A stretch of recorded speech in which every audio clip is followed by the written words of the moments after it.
Hello, I'm Father Ben from St. Francis Episcopal Church in Macon, Georgia. This is my weekly message for our Friar's Messenger. Gospel assigned for this morning is, for morning prayer, is Luke chapter 23. Jesus is being brought before the governor, Roman governor, Pilate, by the chief priests and scribes, who is their determination to get rid of Jesus in one way or the other. So they bring him before Pilate, and Pilate saying that he's the king. He's called himself the king, and so Pilate asked him, "Are you the king of the Jews?" And Jesus says, "You have said so," which is the same thing that he said to the priests and scribes. So Pilate says, "I don't find any fault with this guy." But he's a Galilean, right? Herod, who is the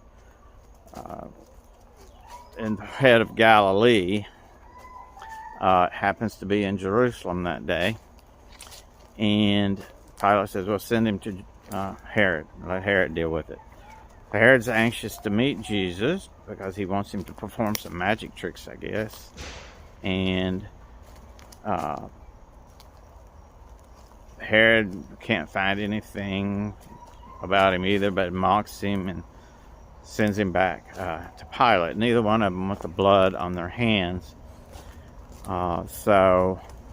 Because they know the people like Jesus. But the strange thing here in this passage is that Luke says on that day, Jesus and Herod became friends, because they weren't before. And I wonder, what's that mean? Both of them in positions of power and wealth. And here they have love, absolute love, standing between them, metaphorically, with Jesus being that love, and both trying to push it off and to get rid of it. But neither one wants to be responsible for it. And it's a strange statement from Luke that they became friends that day, and I wonder, birds of a feather flock together, friends? Or they started having lunch and dinner with each other based on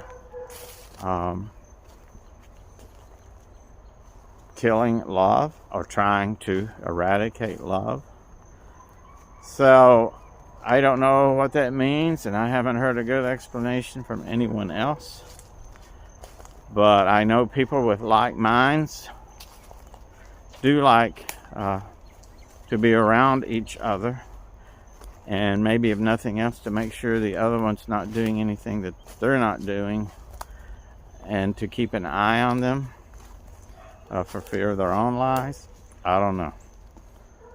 But for us that day, love was mocked at a trial that was meaningless, except that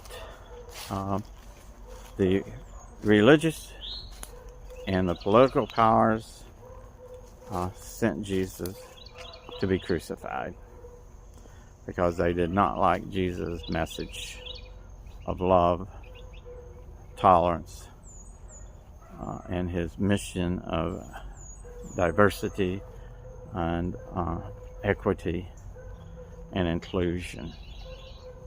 That's really what it was. So